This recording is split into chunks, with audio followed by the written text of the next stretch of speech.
Hey friends, I just wanted to jump in here real quick and let you know that around the 45-minute mark, we did have a glitch with our audio in this episode. So you're going to see it switch to our backup audio. Well, you're going to hear it switch to our backup audio. You will not see a difference if you're watching it. If you're not watching it, then hopefully you'll only see the road. But we did have to switch to our backup audio, about 15, 20 minutes of that. So the quality is a little bit worse, but I highly recommend sticking around listening to the rest of it. This is a wonderful conversation with Brad Garnaat, who's a great friend from Homeschool Performing Arts. You'll hear a little bit more about him in a moment. But it's just such a wonderful, worthwhile conversation. So many rich insights that I can't wait to share with you guys. So stick around because it is absolutely worth it. Hey everybody, welcome back to Artists of the Way. I'm Jon. And I'm Nate. And we are the hosts of the podcast. And today we have a guest who I've been trying to get on for a long time. A good friend and I would say a mentor of mine, Brad Garnaat, who is the executive director of Homeschool Performing Arts. This was a real treat. We initially were talking to having him on because he is a part of our leadership team for the conference, the committee that's put it all together and helped design it. Cultivate 2025. Yes. Nate's like, come on, Jon, use the name. we worked on that name. Yes, we didn't really end up talking about the conference a whole lot, but we talked a lot about his story. Exactly. It's not very much. It's not a whole lot. No. But no, we talked a lot about Brad's story and just a lot of really great insights from his life and his work. I think it was a really great conversation. It was a beautiful conversation. And at the conference, he's going to be teaching singing, correct? Yes, he's doing a workshop on an introduction to vocal technique for people who feel anxious about their voice or feel like maybe they can't sing. He's definitely been helpful for me in that. And a lot of people. He's also going to be part of a panel that's doing like a masterclass workshop. So cool. We're going to have a couple of attendees that will be selected to perform a piece, a monologue, or a song in front of this panel. And then this panel will give them direction. So people can watch the performer and learn from the feedback that they get for themselves as performers, or they can watch and observe how do these three people direct this actor? How do they give direction? Because that's something that's really hard to learn if you're trying to learn how to direct is right. What is giving direction? How do you do that? So we're hoping that that'll give a good opportunity for people to be able to glean some insights from that. So that'll be great. The conference in general is going to be so cool. Yes, the lineup is awesome. Yeah, and I think everybody on the leadership team is their DNA. I think has seeped into it well. I think they've really brought a lot of passion to it. It's great. It's really been a communal thing to put together. So if you want to maybe learn from Brad, see Brad at the conference, he'll definitely be there along with a lot of really great leaders in this Christian theater world. So it's wonderful. Yeah, and it's a one-day conference, but it is so full of stuff. You have kind of three different focuses that are going on at the same time, right? There is the performer focus, the director focus, and faith focus. And people can bounce around to which ones look interesting to them. But check out the website at artistoftheway.com, right? Yes. Is that it? Nice. You got the Good URL. Yeah. And it's a full, interesting schedule. Yeah, and a lot of great instructors. I say it all the time, but I'm pinching myself that we've put this together. It's great. He's got welts. Yes, I do. It's painful. It hurts. But yes, without further ado, we're excited to share with you this conversation with Brad Garnaat. Well, thank you for coming onto the podcast. I think you've been a guest that I've had in my brain to have on since I started. So it's been over 2 years now that I wanted to have you on. Right. So I'm very excited to get to have this conversation. And I think there's some things here I haven't picked your brain about before or heard your story about before. So I'm excited to hear some of those. See if you're shocked or not. I know. Brad! And Nate's here. Hi. Welcome, Nate. You already said hi to the audience. But and that's right. You, even though you've already... Everything's breaking down. Yeah. But it's fine. Nice to see you, Brad. Thanks for having me. Yeah. So first, I was wondering if you could just share a little bit with us and with any of the audience who may not know you, just what's some of your story as an artist, as a Christian. How did you kind of get to this point, sort of the, I don't know, Cliff Notes version? Cliff Notes version. Okay, yeah, we'll try If and it's keep it interesting, short. you could go longer. Okay, That's true. okay. This could be the entire podcast. All right, That would be fun. There might be some overlapping things. Sure. The things we talk about later. I'm sure that always happens. But as an artist, I think generally speaking, I'm thankful for my heritage. My parents were musicians, are musicians, and so some of my youngest memories would be they would perform at churches. They would do a Sunday evening service, and my mom plays piano, and her and my dad would sing, and so I guess I would say I grew up singing, and my first solo I can remember at 14 in a church on a Sunday night. There was probably 44 people there or something in this little country church.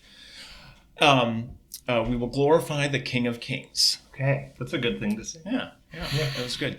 Nice. And very theologically sound. Yeah, I approve. Right. So that so I grew up singing and was in choirs then in school and loved that. My senior year of high school, I had a friend talk me into trying out for the musical at school. They had just finished a new auditorium building project and all of that the prior year, and so I was like, okay, and because I was a guy and because I could sing, and for some reason they put me in the show. And I did find that that was a really great growing experience, and I kind of decided to set aside my other priorities, which were basketball. Oh man! And you got another one. You could have gone so far. Actually, that was part of my thinking. Is like, okay, I know there is a ceiling that is not far away from me in basketball. That's true. That's the hard thing about that. So I did not try out for the team, even though I had worked really hard over the summer to try and pick up some playing time and all of that. But then was cast in the show in the winter musical that they did, and so. What school did you go to? Caledonia High School. Okay, that's where I graduated from. Yeah. Nice. Nice. Yep. So we did Andy Get Your Gun. I played Frank Butler, and was. It just was something that I see God's steering me in this direction, and it also growing me in that experience, and I'm very grateful for that. I kind of lost where was the end of this going, but today, so we have time. Got a few more years to go. Okay. It is interesting the different kinds of ways theater can push you versus sports. Did you find like sports came easy to you, or is that something you had to push yourself in, and then theater pushed you in a different way? I had to push myself in sports. I mean, part of it was sort of unorthodox in the sense of I played baseball growing up, and that was my dream was to be a shortstop for the Detroit Tigers, like Alan Trammell, but I was homeschooled from 5th to 9th grade, and so when I got done with 8th grade, there was nowhere to play because back in those days, there weren't travel leagues and all that. At least I wasn't. Nobody recruited me for those. At least I don't know. They didn't tell me that there were. So then I switched to basketball because you could do that by yourself, or and so I was late. I was late to that. Yeah. But and I also kind of consider myself a late bloomer, because then after I didn't play basketball, I played a lot of basketball, and now I guess I would say I'm confident when I'm playing basketball. So I don't discredit sports, or I don't. I appreciate them. I love to watch them, love to play them. Everything from volleyball to ping pong to whatever. I love it all. And I like to learn about them. So, of course, pickleball. I'm now into pickleball because that's new and fun, and it's good. Yeah. Okay, good. I thought you were shaking your head, and I thought me and my wife Ellie. We were gonna go play last night, but didn't work out. But we're gonna do it soon. It's a very nice, just pick it up and do it game. Right, and then you can also make it a more intense, if that's your vibe, right? Which it is for me. I mean, I like the casual play and all that, but I do like the intensity and the like. I'm trying as hard as I can and diving for balls and things. Anyway, that's what's wonderful about sports. You just try as hard as you can and get that intensity out in ways that I think it's hard to in other parts of life. Although I would sort of relate that to things in theater. You know, when you're talking about, I guess I would apply the same intensity to when I am watching, choreography, and I'm like, no, you all have to hit the beat at the same time. It doesn't work if you don't. And so that drive or sort of the all-outness of it, you got to sell out. You got to be, you got to sell out. So. I like those things where you can dive around and, be aggressive and beat somebody. It's like a little microcosm of life that like you get to, in this small space, really push yourself and strive for excellence and to have failure and then recover from it. Right. It's a safe place to have failure, to try something and work up those muscles. Right. Yeah. Right. It's an important thing. Yeah. Thank you for allowing me to talk sports with someone on this podcast. It's like I feel so soothed. Yes. No, I think there's a lot of similarities in like what you guys are saying though, and art, like you were saying. I think of theater especially. It's different muscles, but you're working those muscles. You have to chase it as intensely. It's different muscles, but for you to really give something that actually is of substance, you've got to really put in work. You've got to be, I think, as dedicated. It's a different part of your brain and different muscles in your body, a different type of discipline. But you do have to give it that all as well and go through whatever microcosm you're going through in rehearsals and in the performance. Yeah. And I see similarities in the beauty of it, like the structure and the logic and the because you've got these sort of guide rails that you can play between. That you have some freedom to explore within, but you also can't go outside of those guide rails. There's rules, there's things that you have to be consistent with, which is, why people roll their eyes at the NBA and traveling calls and all, it's like, is it a rule or is it not a rule? And so actually I would say that's a thing that in the telling of story that I think is an important piece. You can't generally you can't just be mixing conventions like okay, we're gonna mime all of Act 1, but now in Act 2 we're gonna have props all over the place. Well, that doesn't seem logical. It's not fair to the audience to expect them to suspend their disbelief on this, but then totally, throw them a curveball. Right. It's like neither of those things should you be doing completely for yourself and just what feels good to you. Like if you're playing basketball and suddenly you're just doing ballet during the third quarter. It's like, what is happening here? This is not what this is. Do what it is. True. But it would really confuse the other players. I actually kind of would dance up and down the court some. I had theater in my bones before I had an outlet for it. It was calling you. Right. What was it that eventually led you to pursue theater and theater education as a career instead of just kind of the thing you were doing in high school? Yeah. That's probably part 2 of the story here. Is that when I was in high school, I was like, oh, being on stage is great once I discovered it, right? And I'm like, man. And I remember my high school director talking about when she performed and all that. I'm like, why did you ever stop performing? Why would you not want to be the performer? Again, my naivety and youthfulness, youthful exuberance, maybe. I give myself some credit there. But I had, again, by God's grace and his working, I had an opportunity where somebody from my church who led a co-op asked me to direct just like a small thing for their co-op, and that was my first taste of like teaching and coaching, and then also the like art and like oh I get to have a hand in the whole thing, not just my thing, right? As an actor, and so that really, I would say, opened my mind, and I would say opened a passion for something, for working with people, for crafting the whole.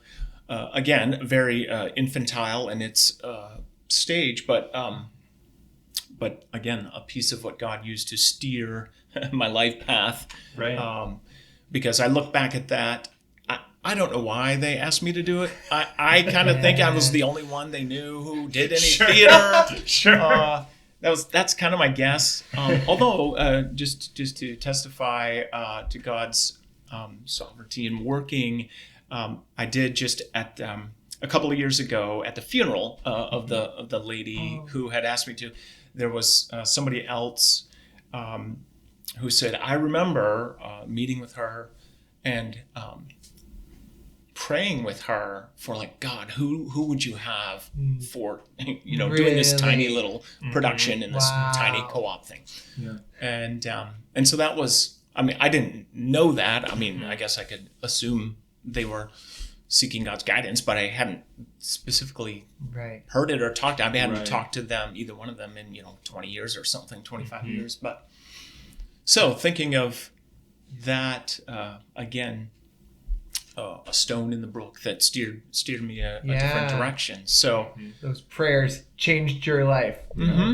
Yeah, even though they didn't know they were directly praying for me. Right. And yeah, so then so cool. Kind of fast forward, I guess, to I was in school for a couple of years, still kind of thinking performance-y, and then I was out of school for several years and working, and got married, had a couple kids, and by a few years after that, I just really felt God leading me to. I was into teaching, so I went back to school to get my music ed degree to sort of kind of finish the other half. And, what did you go to school for the first time? I was vocal performance to begin with. Okay. I did switch to education because somewhere between the start of school and a couple years in, I did meet a girl who then became my wife, and I was like, I would like to get married someday, and so I don't think performing is the way to make that happen. At least in my situation. Yeah. Kind of like basketball. It was not going to be the way to support. Yeah. Although I did get to coach basketball, which was another piece of learning about how I liked working with people. Who did you coach? Oh, way back, the Southeast Cougars. The Southeast Cougars. Yeah. I played for the Hudsonville. I coached for the Hudsonville Hornets. Yeah. Now, this would have been the early version of it, because that goes back a good long ways. Yeah. But nice. Yeah, Southeast Cougars. Yeah. Blue. So then, I guess what's the next fast forward would be how I got, and this would also kind of explain how HPA started, but when I went back to school, they had implemented a part of a requirement for graduating was you had to have an internship. Okay. Well, I was married, had 2 kids. I was working basically a full-time job in a 3/4 to half amount of hours. Yeah. And again, God's providence there, where they allowed me to work after hours. It was customer service, so it didn't really make sense. Yeah. That wasn't helpful to them for me to be able customers. I mean, I had a lot of work.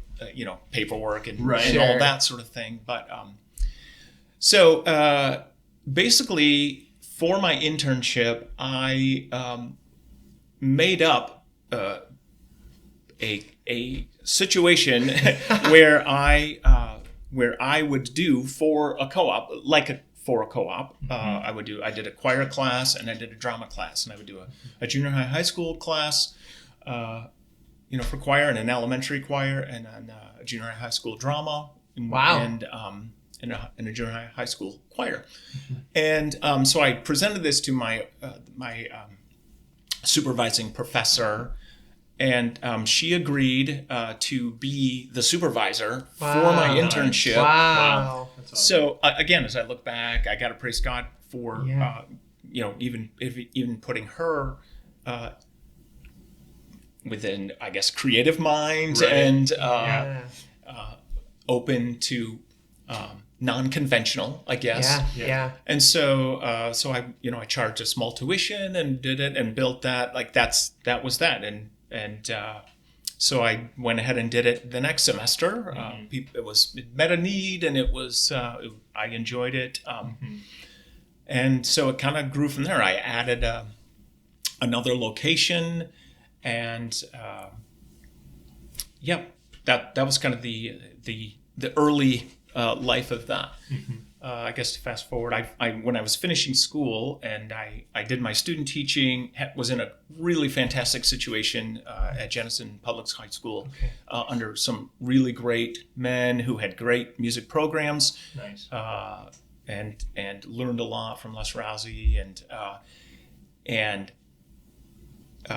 so I frame all that to say I did not have a poor experience, which then led me somewhere else. I had a really public school. Yeah. I'll get back at you. I had a really good experience and loved what they were doing. But as I was coming to the end of my student teaching, I really sensed God leading me to do this, take this path, rather than what was my plan, which was teaching choir in school. Yeah. Okay. And so then. Yeah, go ahead. What was that like? Was that a scary move to embrace that instead of the structure of a public school choir job? Providing for a family with this thing that you're just starting by yourself? Okay, that is a fantastic question, because I do think it's a big part of the testimony. The prior year, meaning in that year leading up to that point, in Sunday school, we were doing... experiencing God, and we were studying the names of God. Okay. And I look back again and say, this was God's grace. He taught me in our study of that about Him as Jehovah Jireh, the Lord will provide, when He provided the ram for sacrifice. Yeah. And that when I sensed Him leading me this, then I said, okay, you're gonna have to be Jehovah Jireh, because I had 2 kids. Yeah. And it was not going to be lucrative. And well, there wasn't even anything to say there was going to be anything. No lucre at all. Right. So that was something that I feel like He prepared me to obey Him by giving me that lesson, and knowing Him better that way. Now I can say, like, as I look back, and like I was very narrow-minded in my you got to provide money because I need to be responsible and care for my family and all that. So I need you to provide money. As I look at all of the ways He's provided, it is just, there's so many layers. It's so much more. When I think of even locations to perform, and I think of scripts, right? Because I wouldn't say there's just an unlimited amount of good scripts, right? And especially in the particular context of high school theater, then high school Christian theater, then very large cast high school theater now. Yeah, that's limiting.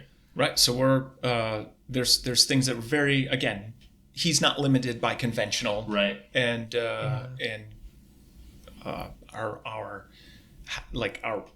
if you will, how we even got into where it is that we normally perform now was just again His working out and working through people, things that I couldn't have done, right? So I'm very thankful for that. So that was a big piece of it, and so it's just, I think of it kind of like the scripture that's talking about these things are to show the manifold wisdom, and I think of manifold at many layers and the interweaving of tapestry. So when I think of Jehovah Jireh, yes, it is providing for redemption, and yes, it is providing for our needs, but it's grace and His gifts are it's so many layers of that. Yeah, so cool. Anyway, that's good. That I appreciate that question, because that was, again, an important pillar in the book, if you will, of steering. I feel like that can be just a challenging thing to trust sometimes, especially if you're like really trying to be a good Orthodox Christian that has like a really good view of what salvation is about and what God is about. Like, I feel like there's a strong hesitancy to be like, God's going to give me so much more, like he'll give me what I need, and it's probably going to be hard because he wants to refine me. And it's all going to be this challenge that I'm really only going to make it through with him like dragging me by a leash. But at least I'll have been dragged up there, I think it's hard at least it is for me. Maybe I'm just projecting my issues on the world. I think it's hard a lot of times to be like, no, he'll give us more than we can ask or imagine. And that doesn't just mean salvation, though it does.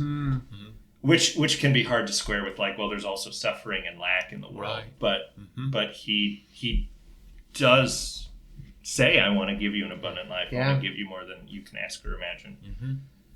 So it's amazing to get to see a testimony of that. And, I echo a lot of what you're saying, where I'm like, all these, anything that I have, I feel like I can see how that's come from God. And just from that, and it was not me.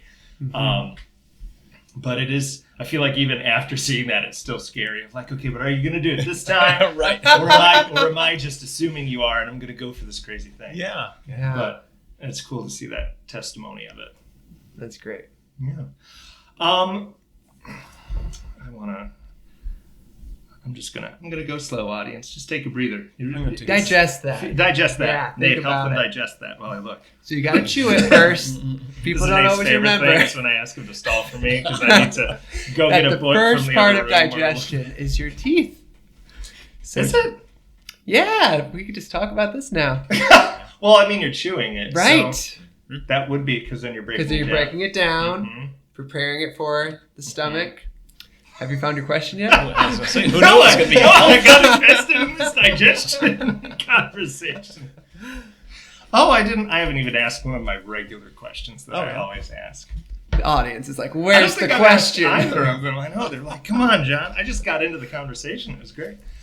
I'll ask you the two questions I always ask everybody now because I haven't done that yet. One, I'm wondering, what things are you working on right now, first of all? Okay. And can I answer right now with what I just got done with, and then what's coming up? Yeah, that'll be fine. It has to be literally what am I doing? Well, I just say because this summer I was part of the story production, and as an actor, right? And what did you play in that? I didn't get to see it. It is because it is a wide variety of things. Right. But I did Abraham and Job and nice. Bad Guy Pharisee and some stuff like that. Pharisee number 5. Right. And, along with obviously the ensemble is sharing the scripture. Right. Yeah. So it's it's an artful compiling of scripture around the story book.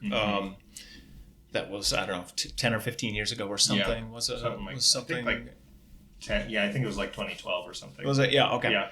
I was going to be in that, and then COVID shut down. Oh, I'm part of that performance. Right. But I've been through the rehearsals of that show.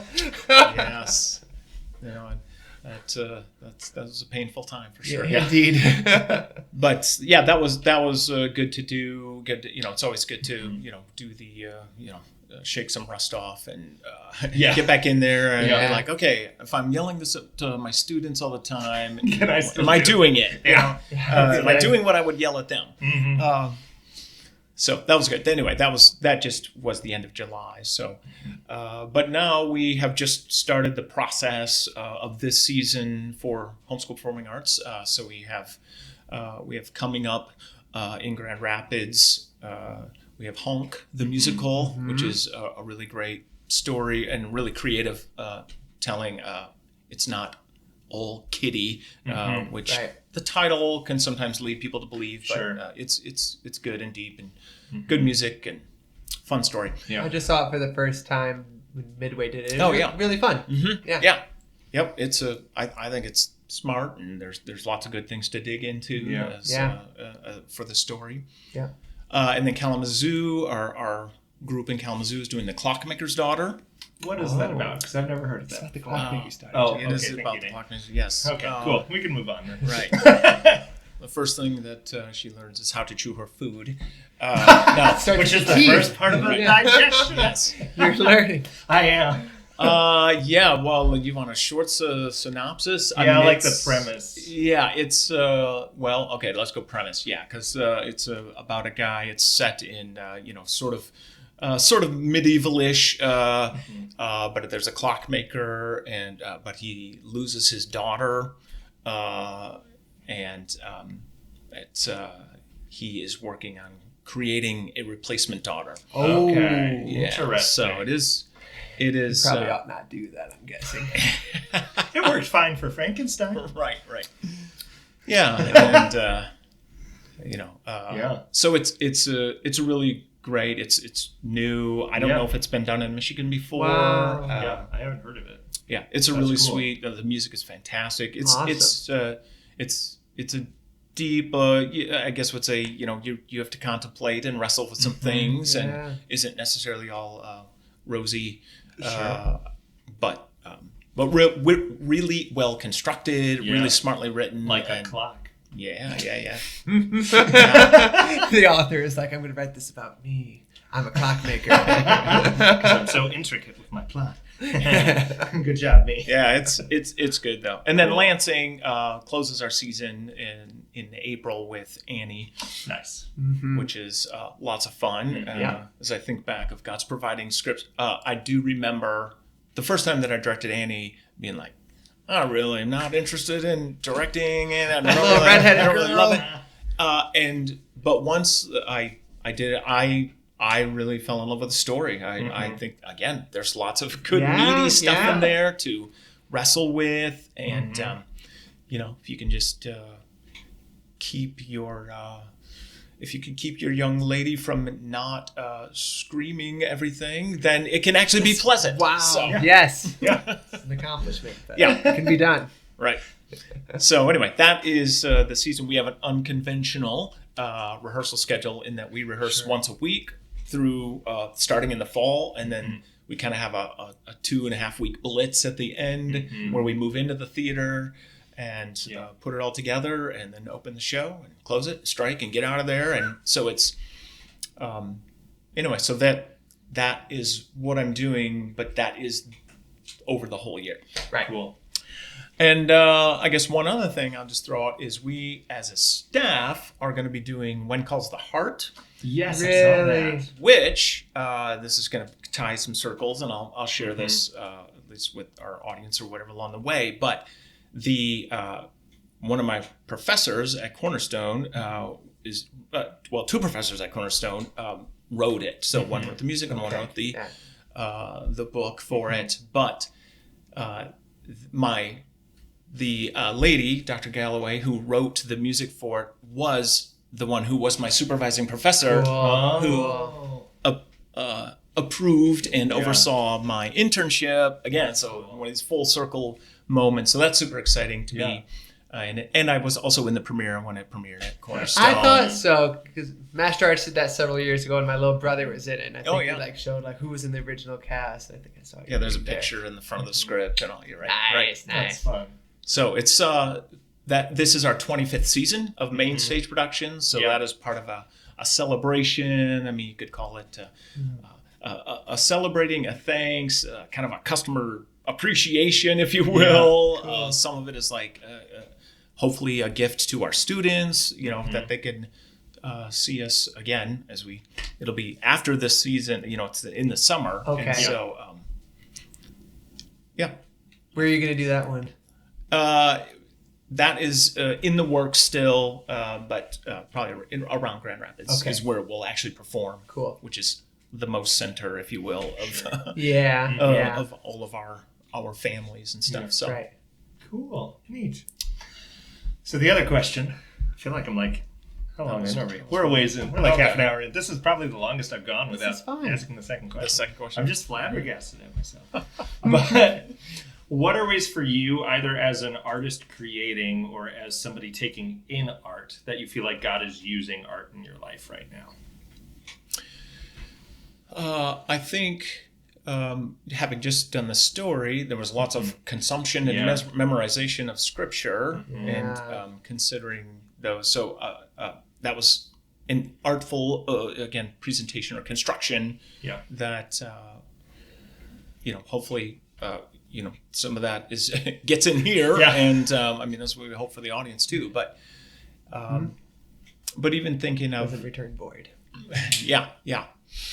So I think, I guess if we can go big and philosophical or something, I think there's just so many ways in which we can be caused to consider and see how do things, what did God, how does this reflect God as a creative person or as a being or a loving father or somebody who is coaching and prodding us or even just or him as a logical creative creator, the construction of things. And so you can try and get away from structure, but then you can't ever really get away from structure because we live in a structure. We are a structure. It may feel chaotic, right, but not to him. And so, if you think of music, and I like all sorts of music, from opera to heavy metal, and so they each have their own, if you will, construction. And it's basically the same thing: opera, heavy metal. Yeah. They're really going for it. I mean, they do have some of the most extra costumes. In stage I feel like that circle kind of, it's like the horseshoe theory, opera and heavy metal. Small steps, but even when you think about things like jazz or whatever that are complex and maybe free flowing, but it's still free flowing within some sort of structure. You're in a key, right? You have even if you're meandering, right? There is at least somewhere you started, and you go somewhere.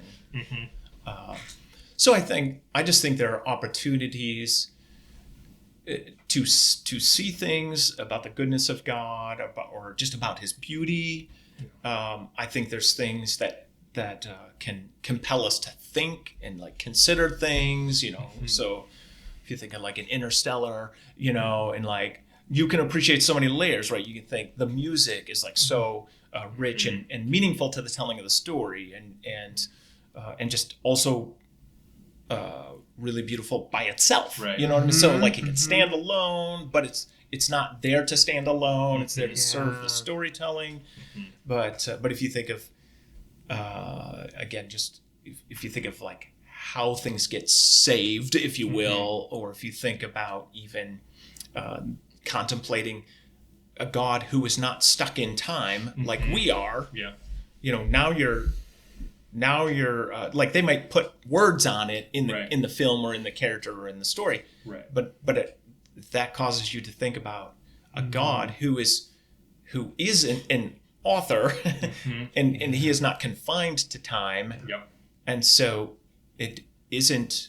It then is less bizarre to think about this here and this here, where we see it linearly. Right. He is not stuck in the linear. Right. Yeah. Anyway, so I guess those are just some little examples. That's great. Some of big things. Yeah.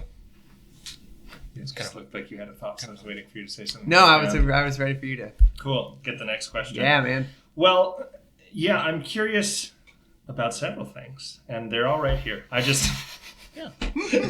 He keeps his curiosity down here. I do. All my thoughts are right here. Very structured. That's good. Yeah. So one of the things I was curious about, because this is definitely a core theme that I see just generally in Christian theater, and I definitely have seen with you. And when I was doing HPA, was the concept of we're creating to God's glory. We're trying to do this for the glory of God, ultimately. Even if we're doing a Mary Poppins or an Annie or Honk or Wind Calls the Heart, we still want to do this to the glory of God. What do you think, for you, what does that mean to create to the glory of God? And then what does that look like in the context of theater and of what you do in theater? Good question. Thanks. Yeah, that is going to be not a simple thing, right? Yeah. Because I think, like when I'm visual, and so I see things in, like, I'm compartmentalized, so I see things in like pieces or layers, and so like I'll talk about things on a plane, right? So if I take the plane of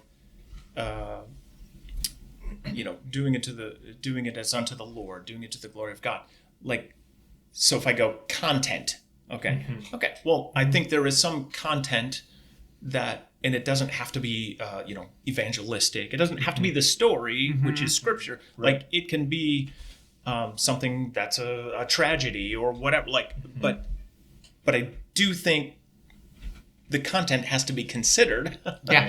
and there either has to be I guess what's serving a purpose, and so but again, that can be a wide range of things, and I think there's, when we talk about walking through the valley of the shadow of death, okay, well, there's stories that are going to reflect that, or tell that or share that, and we don't have to run away from them just because they're uncomfortable or they have a sad ending or whatever. Right.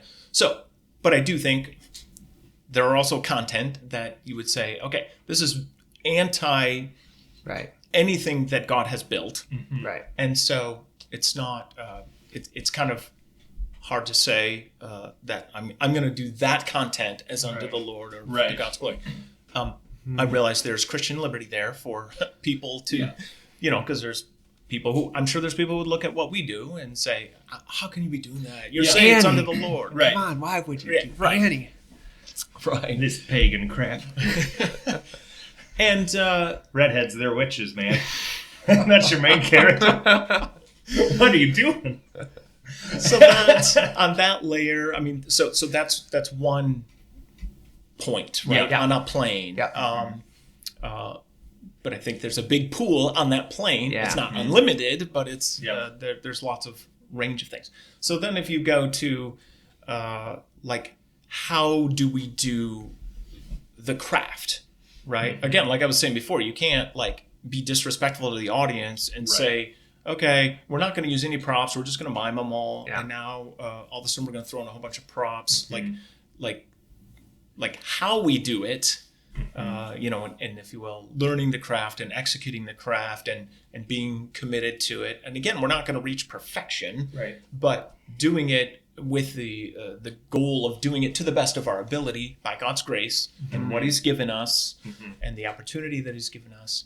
And then if you go to the layer of even just like the organization, I'm thankful that God has brought many people to HPA who their gifting was organization and structure. And so it has been built over the years by some great people with great giftings. And I would say, artists and theater companies don't tend to generally have a reputation of being well organized because it's usually a bunch of artists getting together. No finger pointing. I can be organized. Look at that bookshelf. No, actually, that's not the organized bookshelf. Never mind. Don't look at that bookshelf or the desk. Look at this involved in a couple of these organizations. But it's your room, so you don't have to. That's true. It's not. It's organized in mine. You do a great job, buddy. Thanks. But even that sense of like, okay, if we're gonna say the schedule is from here to here, and so we are asking you to commit to it, then we need to be true to our word and say, okay, we're not going to expect you to say 10 hours longer, right? Like somebody had to make plans. I mean, when I think of the investment of the family for their child to participate in what we're doing, like I know it's that most of the kids are not driving themselves there, and they're not doing this in a vacuum. It's parents who are committing and make it. So anyway, so trying to be well thought through so that we're not just flippant, if you will, with schedules and so I think of even that as doing something that's unto the Lord and serving the people who are participating. And then so anyway, I think you could take a million different layers. We have opportunity to pour into the students, right? And so I'll take an opportunity where I see, okay, here's something we're wrestling with a character, and just like time out a second, like think about this in real life, right? When are we tempted to make that terrible choice, or when are we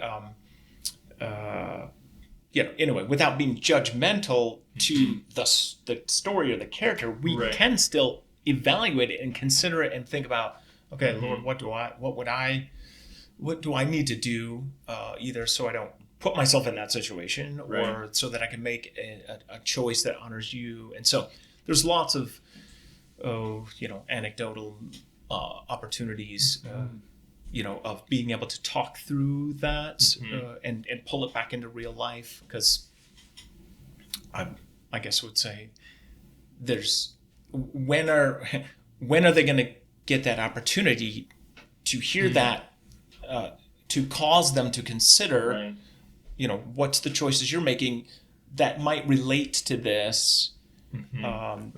Is they're just like coasting along in their life or whatever. I think of I think a lot of perspective, right? Like, and the older I get, then the hopefully there's some more perspective I can get. But part of it is seeing and calling them to that. Yeah. And if I can just time out and say that was something that Chris McDonald did for me when I was in Pirates of Penzance back whatever that was 20 something years ago. And I remember because I had instincts, but I didn't have any formal training in drama, and I just remember her asking me questions about who was my character, and this was like tech week, or a show week, like a night or two before opening night, and I remember just like rocking my world, being like, holy cow, I never even thought about it. I just am trying to like entertain, and trying to like sing well and like do this well, and had really no clue, because nobody had ever really caused me to think about that. And so again, that's one of those brooks in the water and stones in the brook that steered me very much. Affected the trajectory of my directing style and so cool. How to help the kids learn how to do the craft. I'm very thankful for that. Yeah, I wasn't that day, but I definitely was after that. Yeah, and see the fruit of that as I see, how much. If I hadn't had that, like, fine, we might be doing nice stuff or whatever, but having that, then I see the fruit in my actors all the time of like, okay, they have built the character and know their motivations and their goals and all of that sort of thing, so that now they can make a choice in a moment of the story. I'm saying them as an actor can make a choice, and it's like rich, it's deep, it's believable. Yeah. So now we're serving the audience by giving them something that they can sink their teeth into, and again, believe. And again, to that ripple effect, I know how you directed impacted a lot of Jon when he was under your directorship, along with Chris directing you as well. And then Jon's directed me in shows and has really helped me dig into these things as well. So it's just beautiful to see how these things get passed on beyond the direct. And if you keep zooming out, right, think of like, because that was however many years Chris had been doing it, and I'm going to think of going to the CETA conferences and being able to be poured into by Dr. Patton and Chris. I remember her doing the one session on it was we all had to pick a character from our town, and it, was a little bit, it was just an exercise thing. Yeah. But I remember just being like, wow, that's so rich. And so I think about, again, richness is a word I use a lot, because if you think of, if somebody's just plunking around on a keyboard, like that's fine. Like I do every time for I come that. to your house. Yeah. Just whatever. It's It's like can't play pleasant. piano. Yeah, Well, thanks. that's fine for that. Right. Yeah.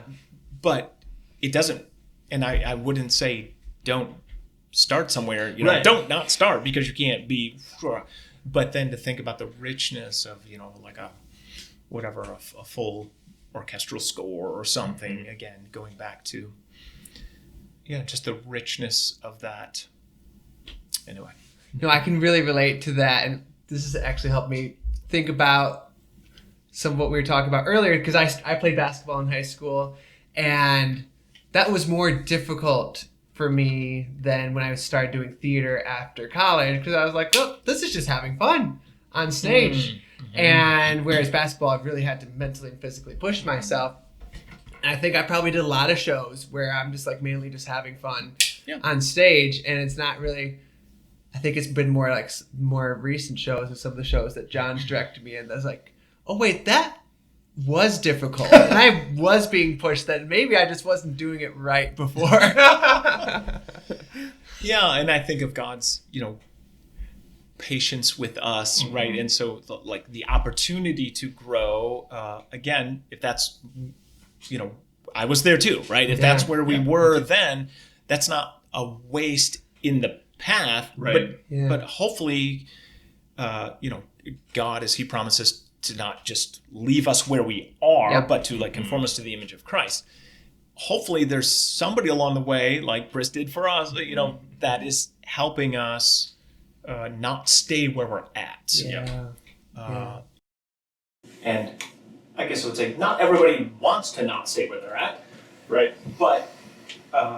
I guess as a director and teacher heart, then, I'm generally not going to let my actors stay where they're at. Right. I do have the luxury of it is, if you will, educational setting, and so on some level they have to listen to me, but, but they don't. Right. They don't really have to.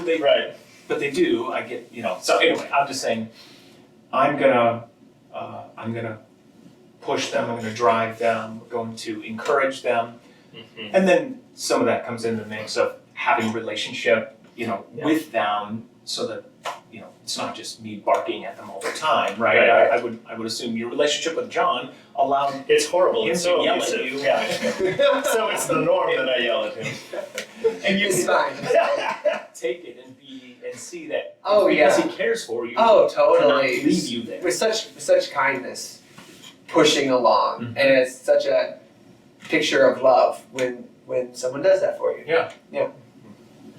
Yeah. How important do you think you've mentioned the word serving a lot. How important do you think it is to have that servant's heart as you're navigating this, either as an actor who's creating or as a director trying to shape a performance or a teacher, or even thinking like a painter or a writer who's trying to hammer something out of nothing? Right. Neither of those art forms use a hammer, but I'll mix my metaphors, it's fine. Right. How important do you think that is to... Well, I think, again, as we talk about, like, how are we reflecting the Lord and His heart, and how are we reflecting Christ, who set aside His glory to come and to redeem us? Like, He didn't do that for His own good, but it was a really beautiful thing. Like, as we sit back, it was horrible, but really beautiful when you think of what that is. So anyway, some of that is just operating, if you will, like Christ, and it's like some of it we don't need to like over spiritualize. Some of it's just like, if the light is here, actor, don't walk out of the light because That's you're not not. Christ-like. At the core. At the core, You're not serving your audience by going and delivering this line in the dark. When then they're confused because they can't see you, or because they see it as a mistake, and now they're distracted from the story because they know that wasn't what you should do, or when the lights half through across your face. Right. Unless it was some super artsy convention, and then that's what you're doing all the time. They're probably distracted then too. Some of them are, but again, if you establish this is how we are, every character is lit like they're two-faced. Right. Then you're like, this is what we're doing. Two-faced. That's what the universe is. All right. Let's see if there was something else I was going to say about that. I think it is real practical because in theater, because it is an interactive thing, right? Like, and all of the process, that's all good. But in the end, we're sharing the story with people who are seeing the story, and so doing it in a way to serve them. And by serving, I don't mean the purpose of make them happy or make them entertained, but serve them in a way that they can enter into the story. They can hate the story if they want. They can love the story. They can think it was fun and funny. They can say, I'm never going to go watch that show again. That our responsibility is not to make them like it, but we can serve them by serving the story. And how we're going to serve the story is by us as the actor serving our character to bring that character to life so that the character can serve the story. And so sometimes I would say then we have to die to self because there might be some things that are like, oh, this would get a laugh, or this would be, I'm going to enjoy it. I'm not saying you shouldn't enjoy it, but the point is not us enjoying it. It's so then.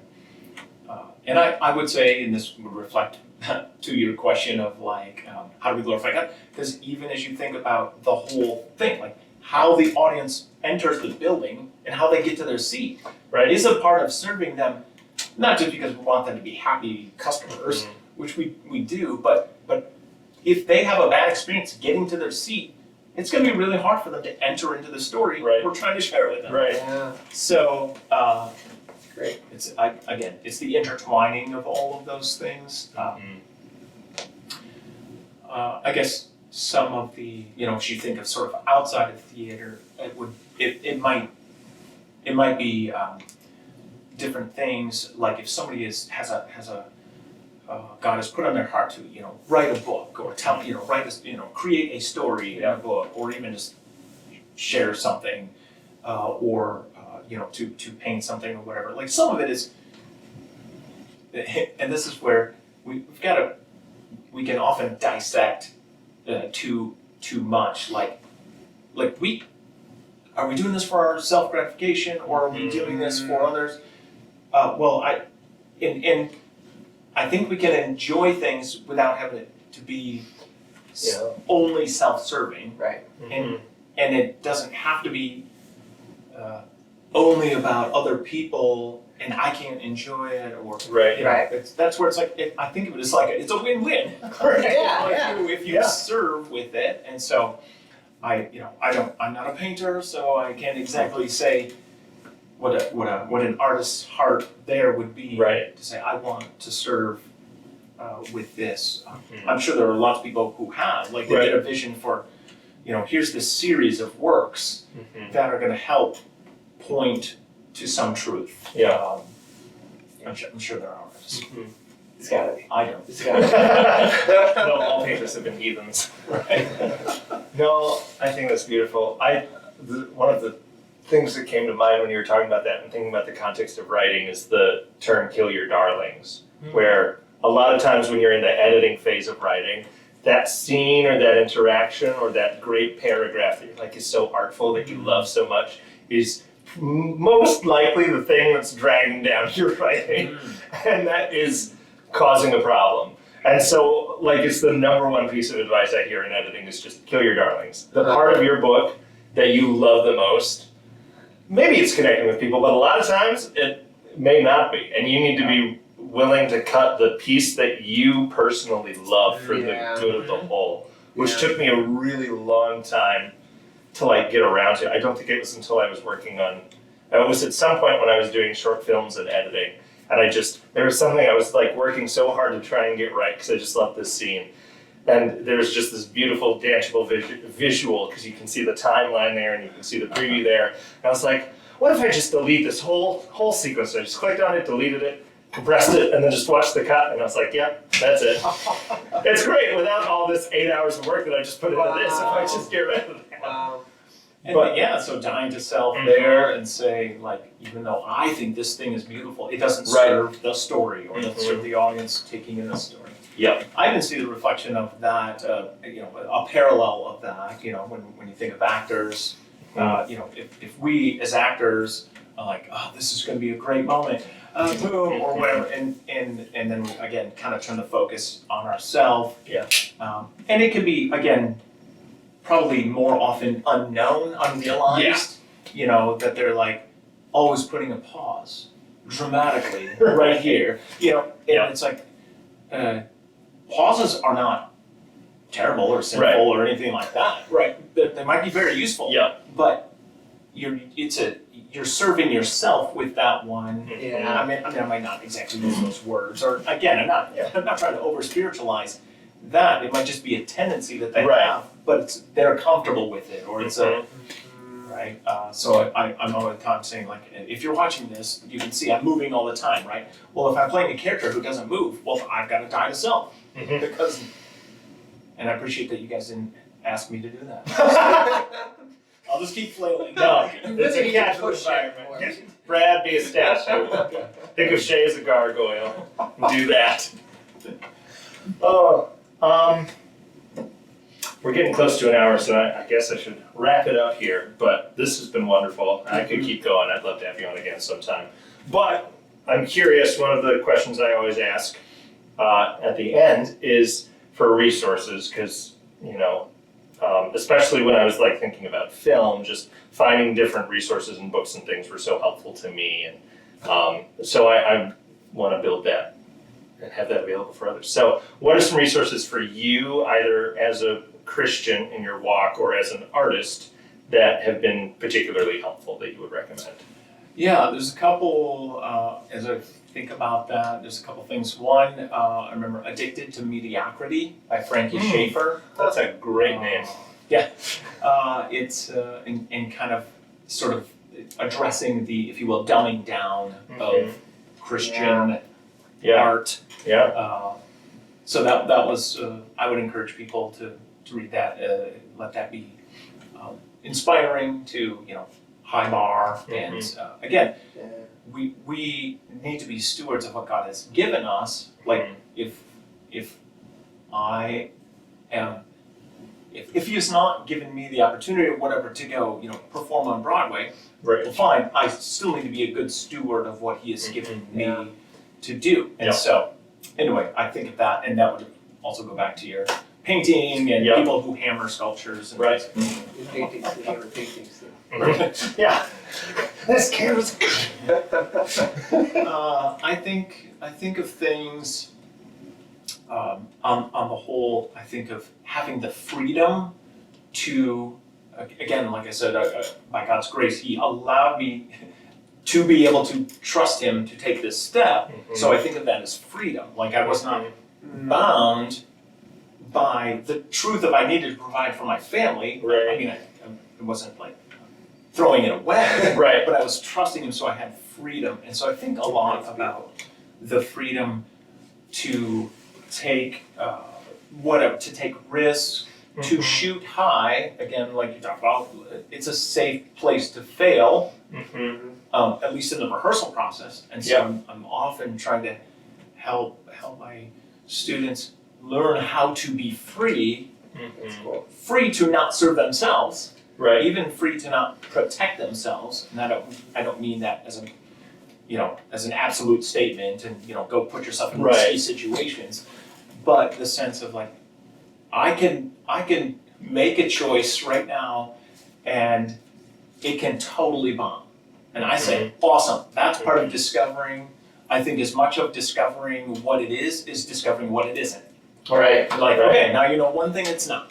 Great, now we can move forward. So just thinking of things like our our being seated with Christ, because we are redeemed by him, gives us the freedom to go wherever he would have us to go, even if it doesn't look like a smart decision or conventional. Right. And again, I don't mean that as a, you can't just apply that absolutely and say, Right. well, I'm going to go do this risky thing and trust God will save me from running across the highway. That's what Satan said for Jesus to do. Jump off the building. Yeah, right. So Sit, Walk, Stand was a devotional that actually one of my sons got for a graduation present, and it just was like a really great. I read through it. It's a short read, but just thinking about being at peace with God and His love for us and His completed work, so that now we can go do things. We could go do the good work He's prepared beforehand for us to do. Where I'm sure lots of people, and myself included, right? It's going to be like, that's too scary, or I don't know what I'm doing, so I can't go do that. Well, I guess I would say we have somebody who does know, and we can trust in Him, and we know He cares for us and loves us, and is going to glorify Himself through us. So, if that's through our horrible failure, then may He be praised somehow in a way that I don't know how He can do that. I love that. Oh, that's beautiful. I feel like a testimony thing for me with that to echo it and emphasize that is kind of this podcast and Artist of the Way in a way, because there was back in 2022, Shane and I met with you and Tanya, and we were chatting with a bunch of people because I was just I don't know what I'm doing in my life, and I feel like I need to cut something out, and the thing I want to cut out is my job, because that seems the thing I'm really specifically called to, and I can't do that. And I was just processing all these things, and that was probably a year before the podcast started. So a lot of these things were definitely in my brain, and I was just I just had so many hangups about them on so many levels, and hangups about me being able to do them. And you just brought me back to that. You and one other friend of mine were just remember that there's freedom in Christ, and that He's giving you so much more, and just thinking about that you're only here by the grace of God. And I in the wake of that,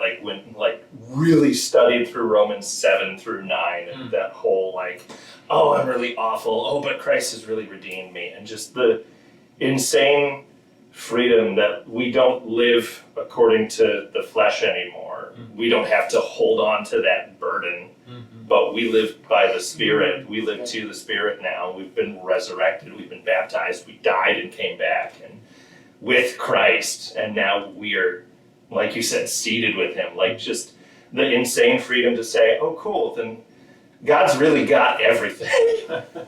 There's nothing that I can't trust Him with, even when that's scary. And for me, that was personal failure of not necessarily of doing a creative thing and that being a risk, but on a personal level. If I step into this sort of world and that's what I'm making my life, can I still be a good Christian and a good husband and a good father eventually, and all of that? And just the reminder of the freedom that we have in Christ is probably the reason that this is happening, and anything with Artists of the Way. But I just, A, thank you. That was very shaping. But B, to emphasize that there is so much beauty and freedom and joy to be found when you just trust God. Which is not to say that then He'll be cool, you're not going to sin again, because I definitely have in the last 3 years. That was a couple of years ago. Yeah. I need to do it again, so that I'll be Stay perfect humble, again. stay Yeah. But just, it's beautiful. So I totally agree. And it's cool to hear that devotional where that was sort of the seed for you too. So sweet. Well, thank you so much. This has been a lovely conversation. I've enjoyed it so much. It's been great having you on. Thank you. Glad to be here. Yeah.